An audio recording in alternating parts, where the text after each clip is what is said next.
Alright, what's happening, y'all? It's your boy Rico from Street Scores, and I'm coming today with a quick report on a lot of what we should expect the 11th pick to potentially be, what our second round pick may end up being. That's really interesting as far as quarterback goes, and also some further details in the Montez Sweat's option being picked up as well.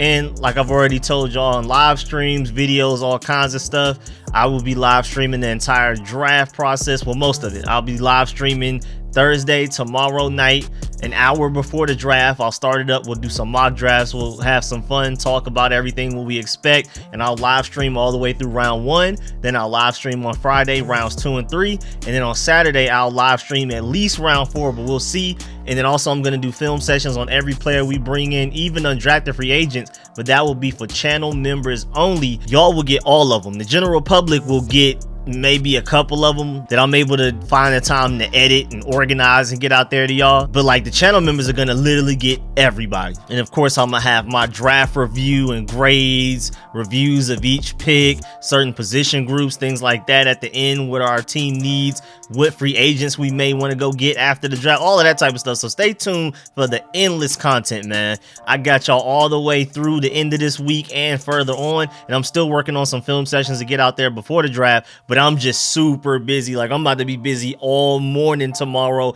all the way until like the evening. I'm gonna be rushing in, hurrying up, taking a shower, and getting ready for the draft. A lot of things that I didn't foresee coming into the future have kept me super busy this week, so I didn't get to do all the film sessions I want to do before the draft, but I'll definitely get all of them done after the draft for sure.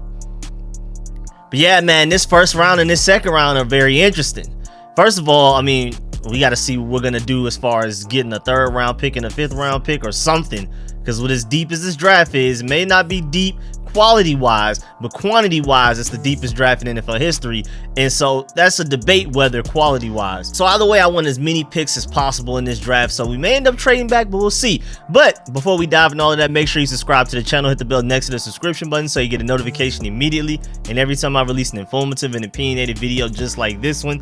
Like I said, go become a channel member so you can get raw and edited film sessions. If I can't even get a hold of their tape, we'll just look at highlights. We're gonna look at something for every player we bring in, unless it's just like an undrafted free agent from absolutely nowhere and I can't get anything on him. I mean, even if I can just find his RAS score, I'll probably just talk about that for like 5 minutes or something. I'm gonna do something on each player we bring in. So man, make sure y'all stay tuned for all of the content. Again, if you're not a channel member, go become one so you can get everything, whereas the general public is gonna get some of the stuff. So man, stay tuned, and without further ado, let's get it.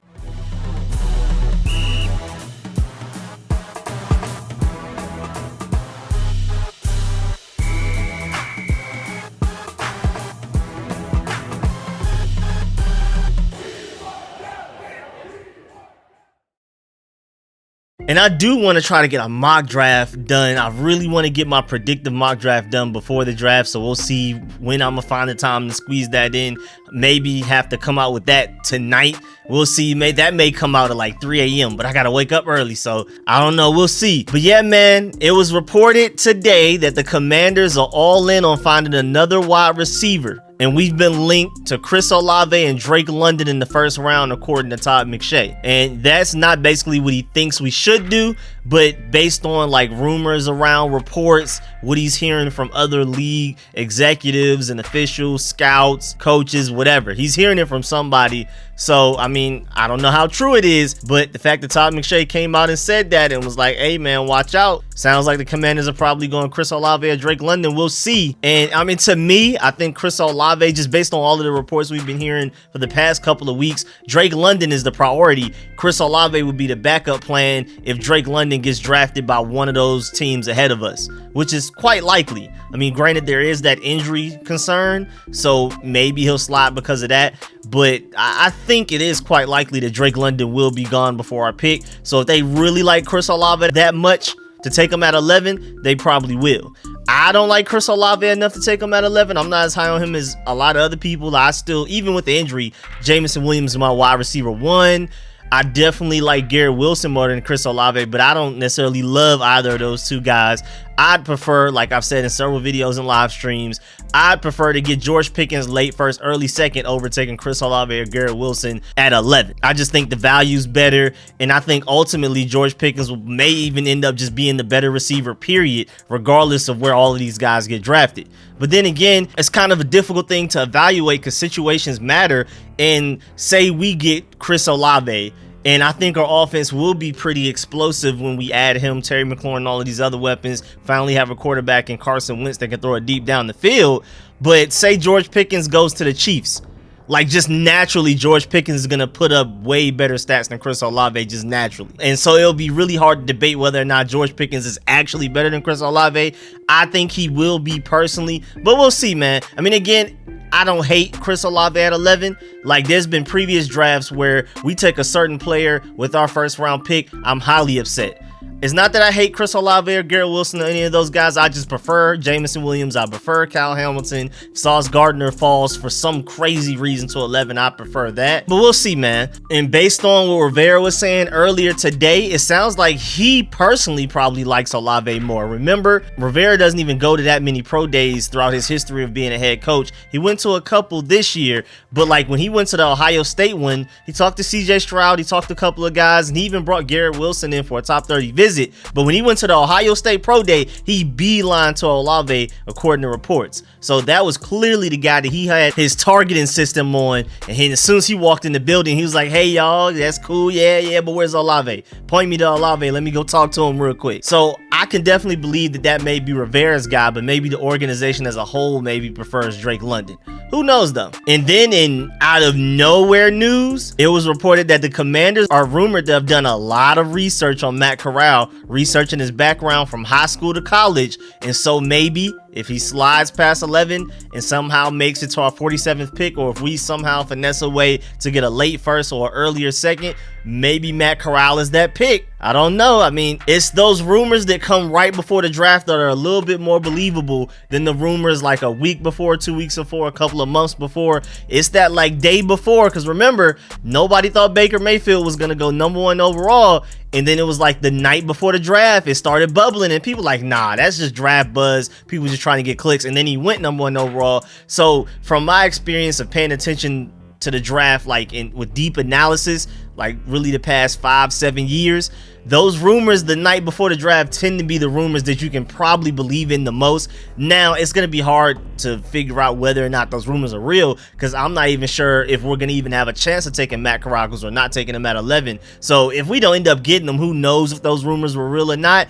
But hey, man, I can definitely believe it. I believe the report that we did a lot of research on him and looked in his background. And I mean, granted, there's several reasons you may do this. Like the reason we interviewed all of the quarterbacks, Malik Willis and all of these guys, you want to get a feel for their personality, their weaknesses and their strengths, just in case they go to a division rival and you need to prepare against them. You got to go play against them. You need to know the ins and outs of them. And also, just far as trade value wise, if you have a full breakdown and analysis of Malik Willis, who he is as a player, his ceiling, same thing with Kenny Pickett, Desmond Ridder, all of these guys, then you kind of have a better idea of where and when they may be drafted in the draft. And so now if a team is calling you to trade up to your pick and trying to get us to trade back to their pick, now you have a better idea of what value these quarterbacks actually for real have. That way you can get the most value out of that trade. So I mean, there's just a lot of reasons. And then plus it was a report like just a few days ago that Ron Rivera did particularly like one quarterback more than all of the rest by far.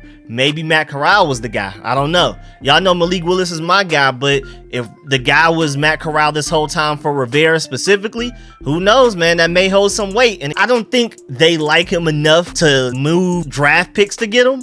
Like to somehow finesse that 47th overall pick to somehow moving into the back of the first to get him. I don't think they like him that much, but if he slides to 47, I could definitely see them taking him. I just highly doubt he does. But again, Malik Willis still my favorite option, but I just know it's pretty much impossible. It's not going to happen. So besides that, realistic wise, Jameson Williams is #1 for me.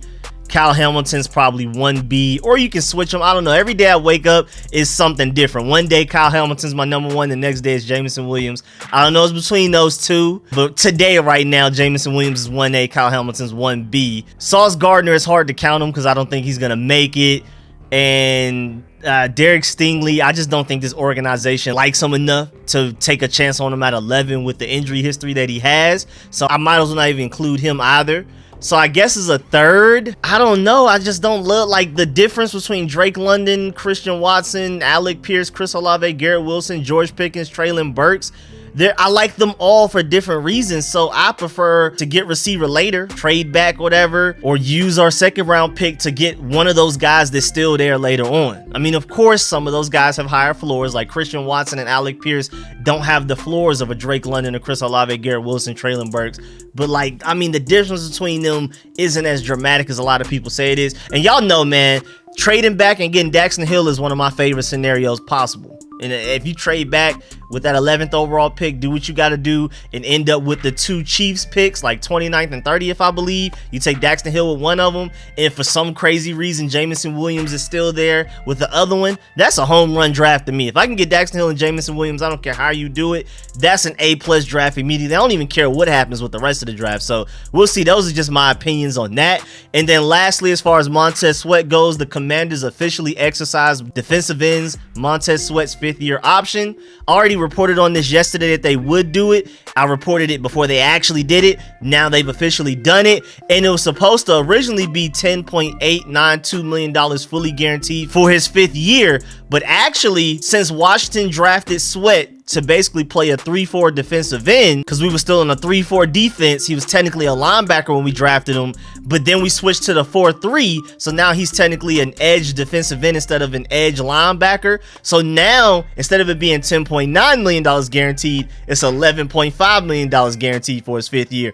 So just to put that out there for some of y'all who may realize that later and be like, wait, this is a little bit more. I thought it was 10 something. Where did it become almost 12? That's why. So I just, I saw that. I wanted to make sure y'all knew that as well. I wanted to make everybody a smarter community for the burgundy and gold, just because I don't want people being like, oh, we got this much cap space, but in reality, we have somewhere around 600,000 less than that. And I know that sounds like a little bit, but that's something that adds up, especially since we're gonna have to pay this rookie class a good amount of money. We're still trying to pay Terry McLaurin, and then who knows, like even Ereck Flowers after the draft, we may bring him back for way cheaper than we were paying him, which would be a crazy finesse move. I would be so ecstatic about that. I'd be happier about bringing back Ereck Flowers for cheaper than us signing Andrew Norwell in the first place. I think that would be great. Andrew Norwell starting at right guard, Ereck Flowers at left guard, and we have Wes Schweitzer as the backup, anything interior, left guard, center, right guard. I think that's a great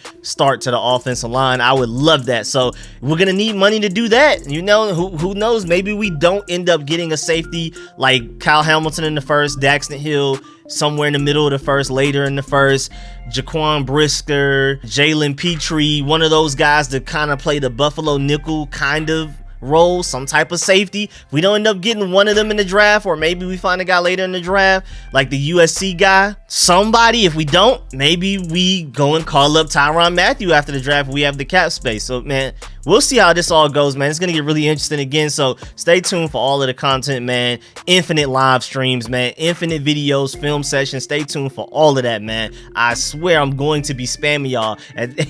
If anything, y'all are gonna get tired of me. It's gonna be too much content. But yeah, man, that's the end of this video. Please like this video if you liked it. If you learned anything, please subscribe if you haven't. Go become a channel member if you haven't, so you can get all of the film sessions I do leading up to the draft and through the draft and after the draft for every player that we bring in. Again, even if it's an undrafted free agent, and I may even do film sessions on some free agents if we bring him in. Like if we bring in a Tyrann Mathieu, like a really notable free agent like that, I'll do a film session probably just breaking down how he'll fit in our defense and why he's perfect for what we need him to do in the Jack the Real defense, all of that type of stuff. So stay tuned for all of that. And of course, man, I appreciate all of my supporters, man. Shouts out to all of my sponsors, especially my Pro Bowl sponsors whose name you see scrolling on the screen right now, man. I really appreciate y'all. Catch y'all later.